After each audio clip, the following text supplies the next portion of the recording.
let's do a little patch breakdown, since this is the most requested thing below in the comments under my videos. So as voice, I'm just using the two oscillators from the Cs-L, and the upper one is being sequenced by the harmonic, and the lower one from the sequential voltage source model 245T, so the Buchla from Tip Top sequencer. And the idea was keep it kind of simple. I just wanted to focus on the effects and get this kind of microcosm like breathing, shimmery feeling. So we are running both the triangular shapes from the Cs-L into the Instruo Vinca. As you can see, this is nowhere near sponsored by Instruo, but I just happen to be a very big fan of their stuff. So most of the stuff you see here is Instruo. So yeah, the VCA, they're just running into the VCA, and the opening and closing of the first voice is regulated by the gate coming out of the harmonic and going into the quad function generator, the 281 still from Buchla. So we have a nice shape, almost like an envelope, and it's opening and closing the VCA.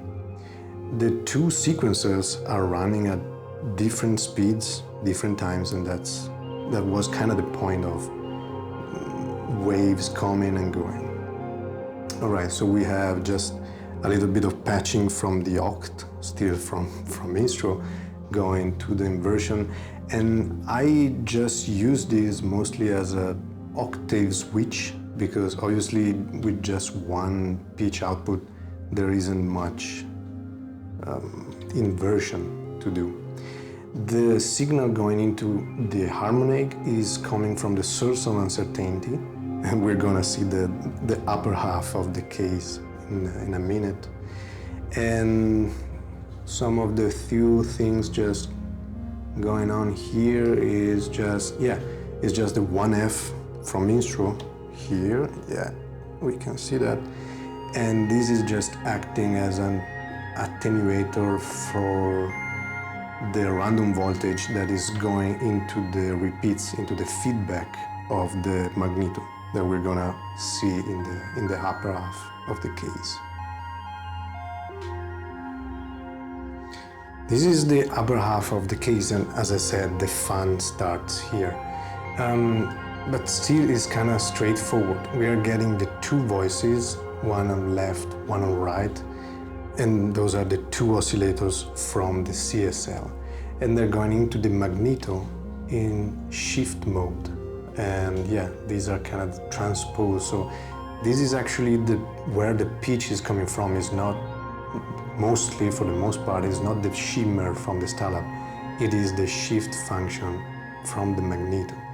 And as you can see, both the repeats and the wet, the repeats is to 0 and the wet is almost to 0, because you cannot hear anything at this level. And the repeats is what we said is being controlled by the random voltage output from the source of uncertainty going into the 1F Instruo module to tame the volume of the signal, because repeats, as you may know, when it goes past, I would say like 1 o'clock, it gets kind of crazy. So we're gonna keep it down using the 1F attenuator. And the wet is what is giving this breathing, this microcosm-like granular shimmery effect to the notes, to the oscillators. And we're using the same clock triggering the function here, coming from the Instruo harmonic. This is the shape, the trapezoid going down to the VCA.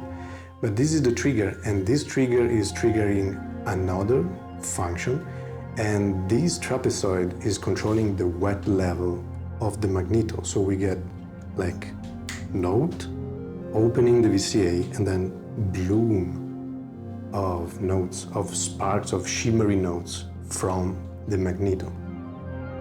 All right. And one last thing, since I still don't have the Instruo tag, the clock module, I'm using the clock from this sequencer here. And I'm using that as the pulse in for the sample and hold. The source of uncertainty doesn't really have a sample and hold straight away. It just has the fluctuating random voltage, but this is sloped, and we can see that going super fast. Okay, let's go super fast here and here. So the clock of this sequencer is just doing the sampling, so like the staircase, and now it is super narrow, so it is kind of reflecting the shape of the fluctuating random voltage going in. And yeah, if we use a pulse coming from the sequencer, we can then reduce these. And as you can see here, it is becoming way more squarish. Okay. Yeah, just a little interesting fact. Okay. And as for the final touches, we just have some modulation coming from the oct into the shimmer level. And this is actually something I came up immediately before recording, and this is just like to clear the buffer of the Starlab so I can start, because yeah, with these ambient patches, it's usually hard to know where to start, even just to start recording, because it is kind of going and going and going. So yeah, if I push these, it's gonna output a very slow, so it's just not too abrupt, a very slow function, again a trapezoid, going into the clear of the Starlab, and it's gonna erase the buffer so we can start clean from the beginning.